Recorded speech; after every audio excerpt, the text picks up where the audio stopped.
What's up guys, welcome to Spain. It's the first round of Drift Masters 2025.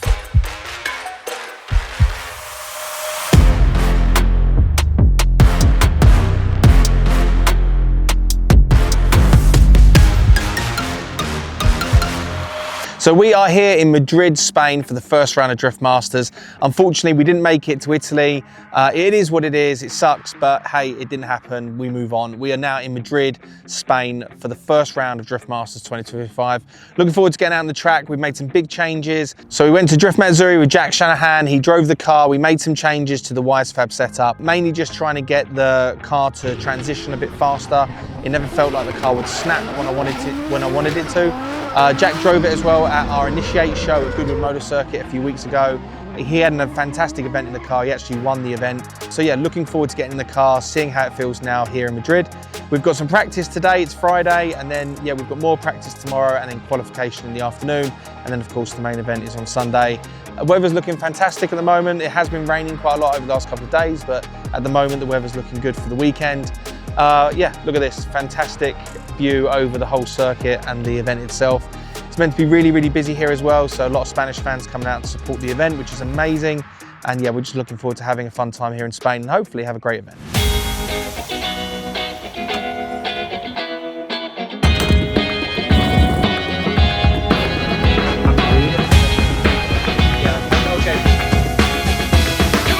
Let's go and have a look at the start line and work our way back, I guess. More walking for Higginbottom. Do you want to go down to the start line or? Well, it's just the initiation point, I think is fine. Why have they painted a white line down the middle now? You can't flick over the white line, so you can't do a massive manji. Right, on the so obviously that's your start of scoring zones. You've got to be drifting past this line, but in lead, I'm guessing you can't do like a big manji across. Right. And cut up the chase, because I'm guessing chase is then they're going to say stick to this side of the line and then dive in behind. Yeah. Rather than, so you're almost going in side by side rather than one behind the other. And then I think chase is going to have to just stay slightly inside of lead and try and keep proximity. I think it'll flow. I think the wall's just a bit unnecessary, really. But I guess it adds to the show. Drama. Ooh. Follow it round. Yeah, they've moved the start line back from where the Spanish one was. Moved it back. Yeah, because that's where their start line is, and that's first clip. Oh yeah. You can come in with more cojones.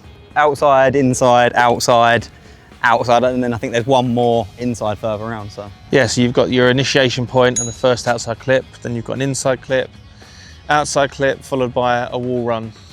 Oh look, we've even got a British flag up today. Oh yeah, you can see they've put red cones out, I guess, for decel. Yeah, decel. It's quite a big decel zone then. Well, I'm guessing they're expecting us to come into the decel zone fairly hot. Yeah. Yeah, they're not asking you to run the wall. I mean, towards the end, you're starting to get close to it, but... It's a big old wall run, isn't it? It's a long wall run. And then it kind of like bumps a little bit there as well. Yeah, so the car's going to lift a bit and then gain a bit more wheel speed. And this is a very technical? It's a very fast track into a technical section. I mean, it's very technical wherever you go, really. Like, even the fast bits are technical. It's going to be difficult to get 2 laps out of these tyres. Yeah.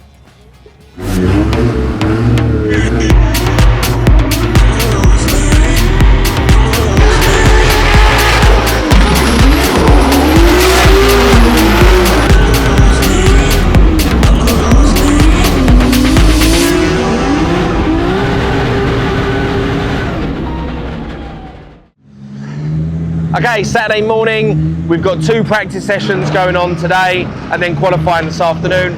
The track is quite demanding because it's quite long and there's some like big corners and some short corners, so trying to get the gearing right between sort of like 4th, 3rd and then 2nd. So yeah, rev range and gearings we're just juggling at the moment, trying to find like, I guess what's the best to go with. I don't think there's like a perfect setup right now that we've found. A lot of the other teams we've spoken to and everyone's kind of in the same boat.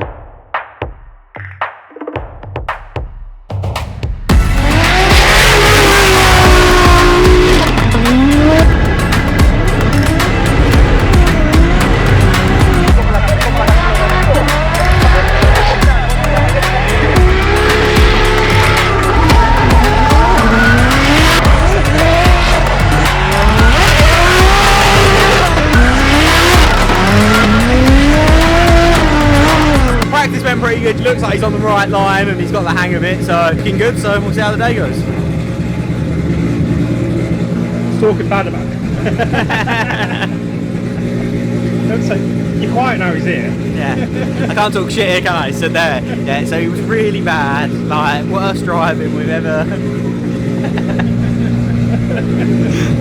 Right, better get going because they've started qualifying.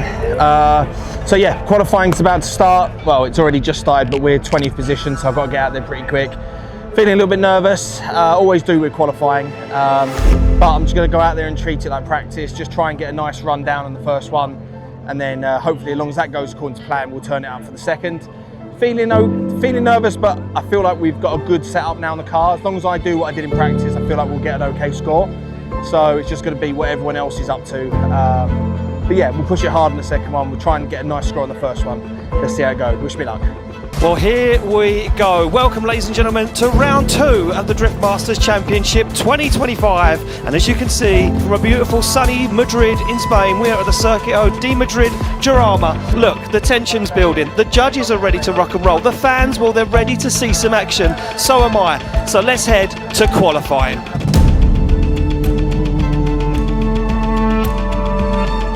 Right now, mate, on the start right now.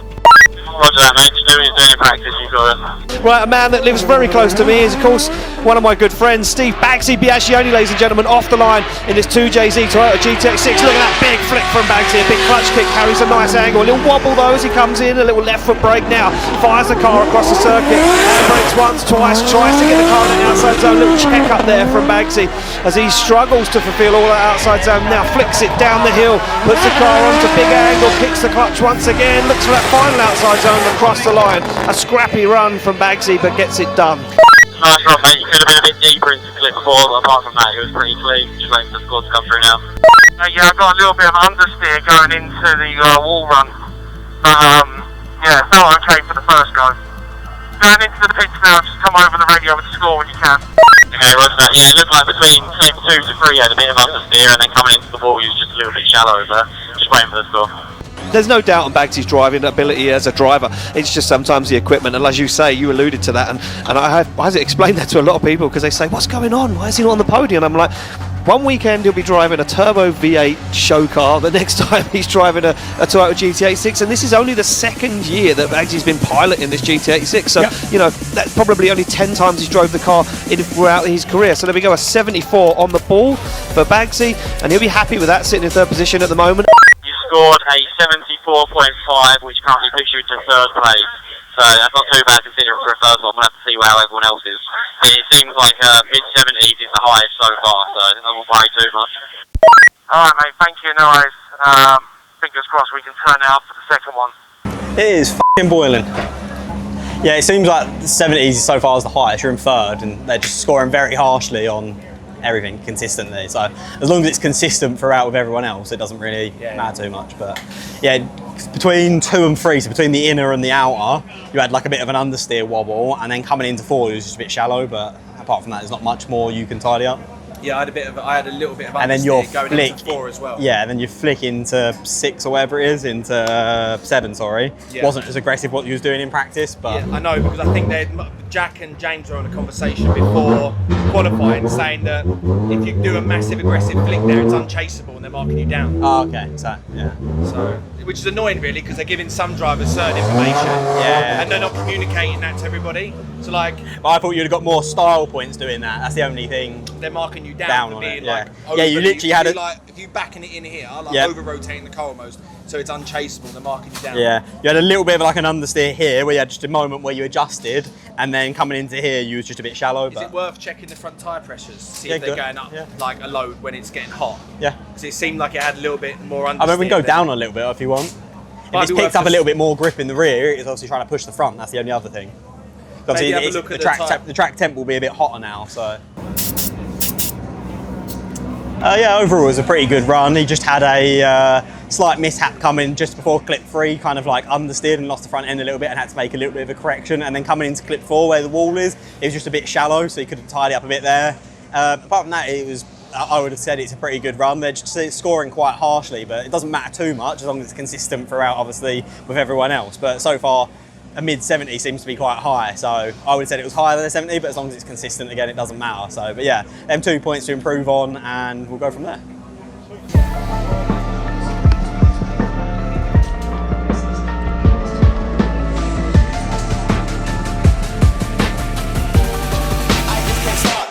Where do we? I think we finished in 20 something.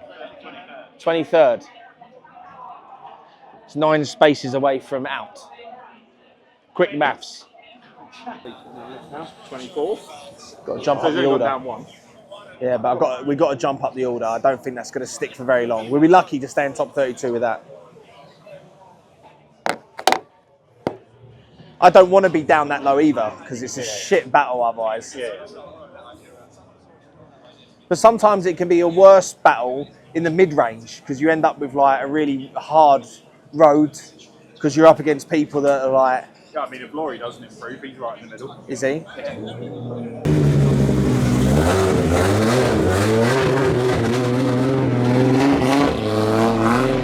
Go back on the line to a man, as I said, I know very well, Steve Baggsy Biaggioni on the line in this incredible Toyota GT86 2JZ, 900 horsepower off the line. What can he do? As Baggsy sits with a 74.5, he'll want to improve. Big flick across the circuit. Baggsy on throttle nice and early. Look at this. Big smoke from Baggsy. Did he loosen up the car? Nice line as he works his way into outside zone 4. Keeps it clean right to the edge of the circuit. Baggsy drops down and back out again as he now works his way around that carousel, that hill section of the circuit. Can he get the inner? He can just about drop a wheel on it. Right to the edge of the track across the line. Really nice run, mate. It was a little bit shallow coming into the last inside clip, but apart from that, it was really good. So hopefully that scores a bit higher of a run and puts us up a bit higher in the standard. Alright, thank you, mate. That felt a lot better. Coming into 4, you was absolutely spot on, like you filled the box perfect and that, so I'm hoping that I was in the same way and score it as well. Baggsy getting it sorted, getting it dialed, and this looks way more confident. Where Baggsy makes up the vast majority of his wins and his placements, it's going to be in the battles. Chasing. Yeah. He's an incredible chase driver. Yeah, he is. He is definitely an incredible chase driver. Just no fear whatsoever. No. I think he's always had such good teams backing him that he knows he can bin the car and be like, all right, guys, well, I'm going to go get a croissant. I will be back in an hour. Oh, you know what he likes for breakfast? Yeah, it's weird. Yeah, Croissant and cappuccino. strange, yeah. Crazy. You just grassed him up. There we go. Look at that. An 80 dead for Baggsy. Drops him into 20th position, 22nd position. Think that could be enough. I think things might change. You scored an 80 on that one, so 20 seconds. I do think that's a bit low, but I think we'll be fine for top 32. We'll just have to see who again. Alright, thank you, mate. It's not ideal, is it? But I guess hopefully it's good enough for the show. Yeah, I think it's going to be good enough for the show and that. I think you're fine in that regard. So yeah, it's just not the best score, but I feel like you done a good job there, mate. So I don't think it's yours off. See you back in the pits going off radio. With the prize, don't tell me I'm awesome, yeah. Act like fire on a pan. If you want to touch my visuals, caution. Okay, so that's the end of day 2 here in Spain. Yeah, qualifying went okay. Not obviously my best ever qualifying result, but hey, we're in the show. The main thing is the car's feeling a lot better. I felt like we left a few points out there on the track for sure. I definitely feel like the judges could have been a little bit kinder. I felt like our run was, compared to other people's runs, was okay. It was probably, I feel like it was better than some other runs that have scored a little bit higher, but you know, whatever, that's drifting. That's my opinion, that's our team's opinion, and then you've got the judges and everybody else. So it is what it is. I'm sure every driver in the pits feels like they probably should have scored a little bit higher than they did, maybe sometimes, and that's just how we are today. So looking into tomorrow, we're just going to go out in the morning, get some good battle practice, and yeah, just get ready for the top 32. The main thing is that we're in the show, and we're just going to give it our all and hopefully fight our way through the top 32 into the top 16. And yeah, we'll see how tomorrow goes. And yeah, just looking forward to getting back out on track.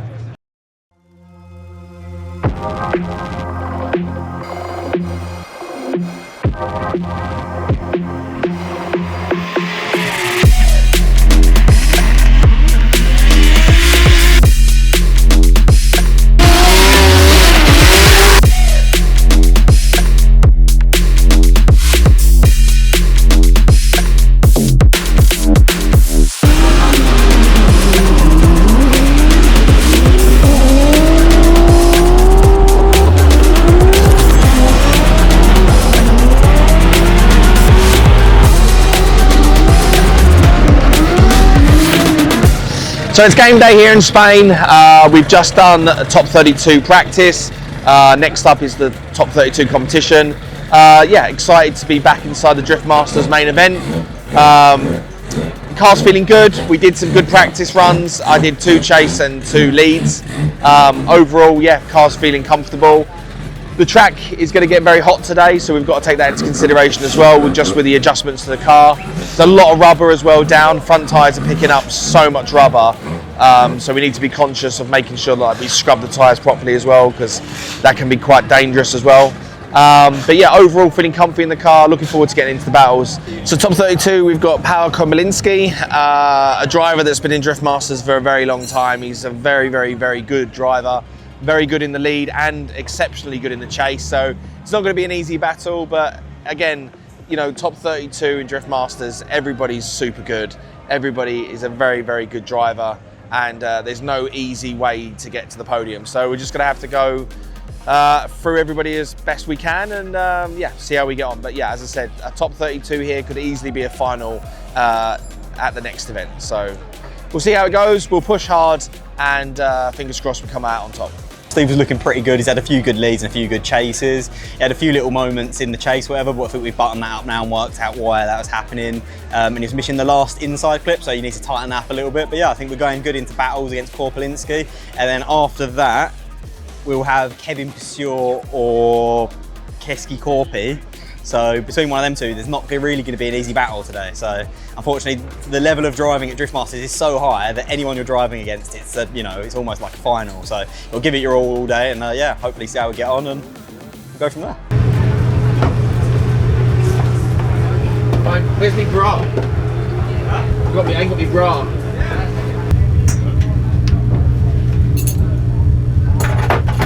Right, lads. Thank you. Here you go.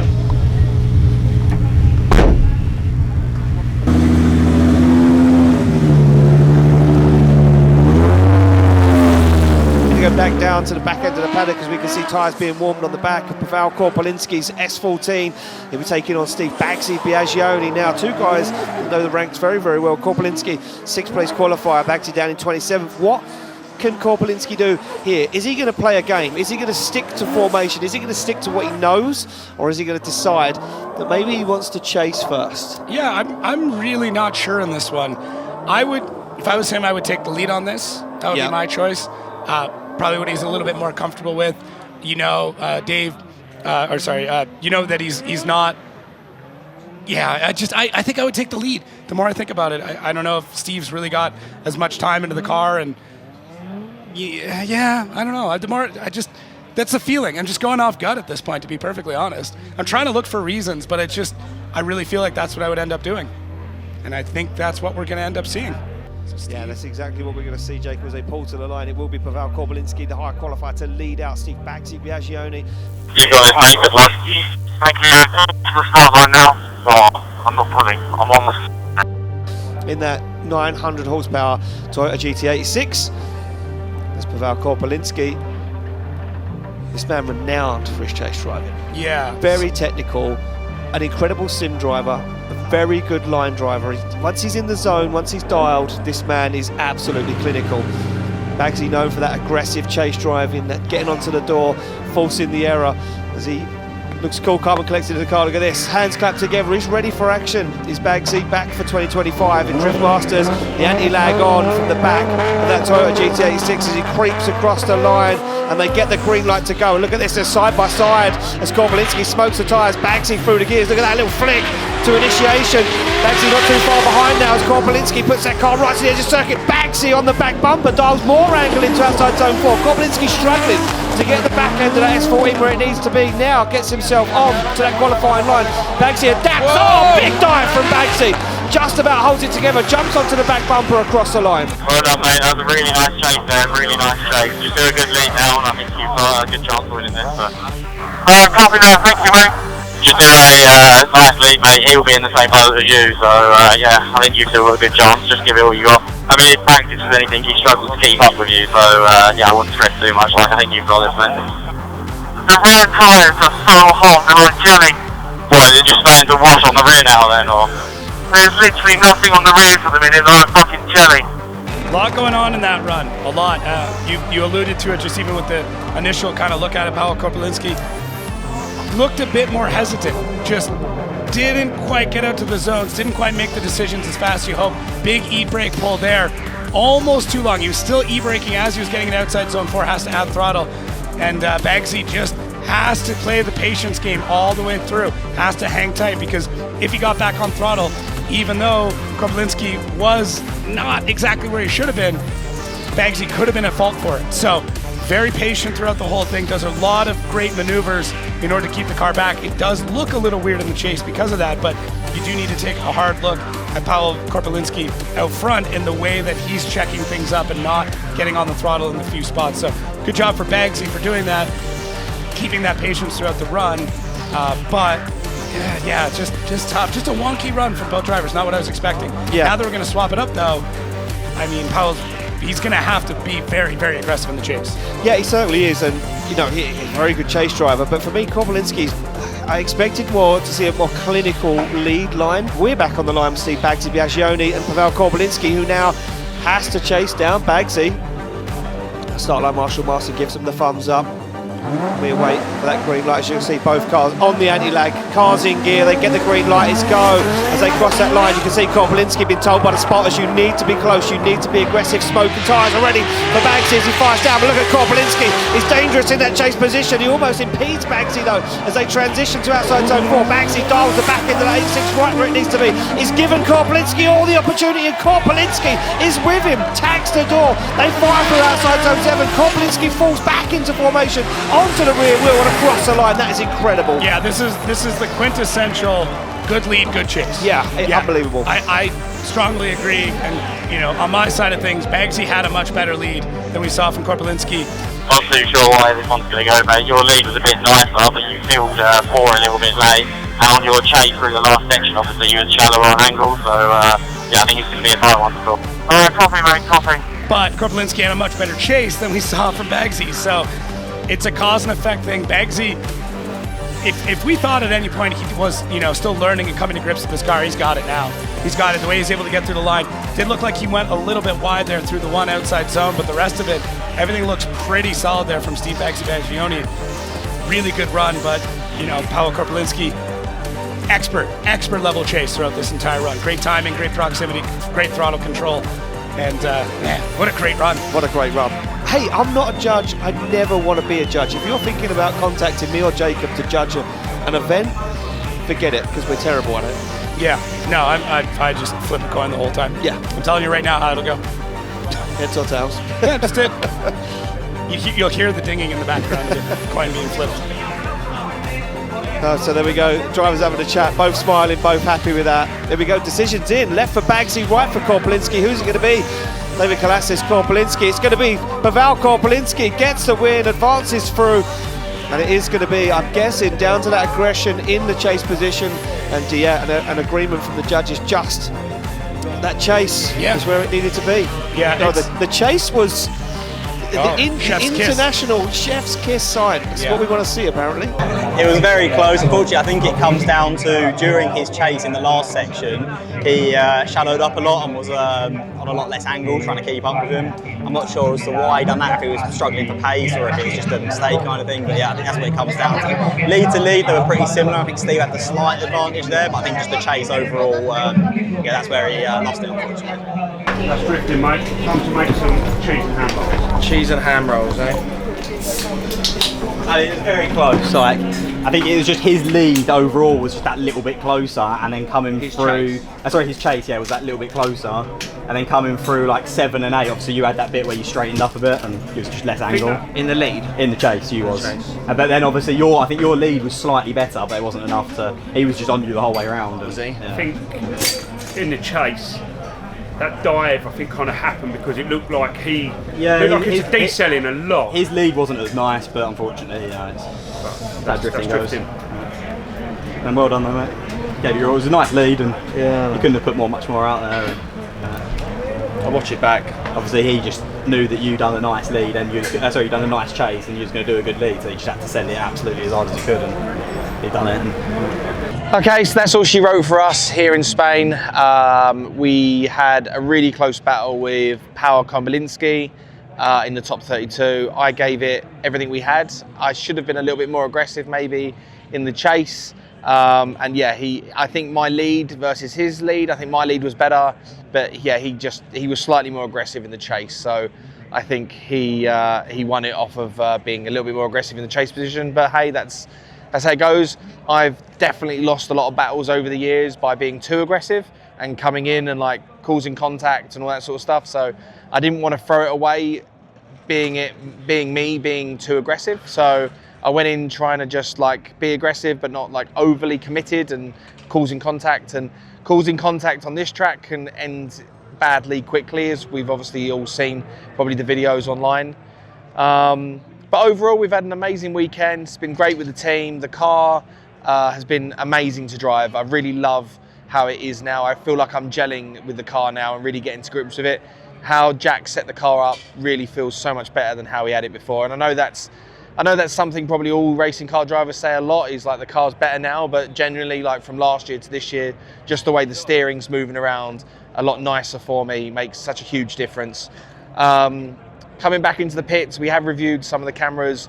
I did say to the boys, funny enough, this morning, make sure to check like the rear drive shaft bolts and everything wasn't loose, because I could feel like the transmission was getting like a really hard time when we were doing like first, second, third, fourth down the straight. Turns out the rear subframe's cracked and the rear diff is literally like twisting or rotating a little bit. You can probably see that now on Higo's GoPro.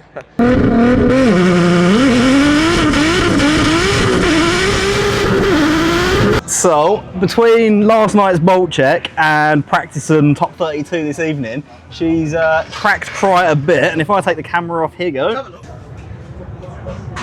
That's cracked the nig out again.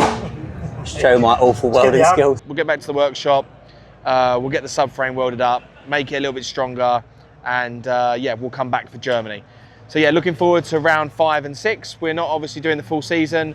We were going to be in Italy. We're obviously here in Spain, and we're doing Germany and Poland. So looking forward to coming back for Germany and Poland here at Drift Masters. However, we've got such a busy season ahead. From here, we go straight to MotoGP at Silverstone. We need to be there on Thursday through to Sunday. Straight from there, we go to the Isle of Man. We're there for like a week or whatever at the Isle of Man doing drift demos. But yeah, super excited to be at the MotoGP. I love watching the bike racing, and again, going to the Isle of Man is a fantastic event. So looking forward to that. But yeah, thanks for watching. We really appreciate all the support, and we'll see you in the next one. Oh! This is a BTS. Maybe don't put this in. Maybe I can't put this bit in. Yeah. I don't know.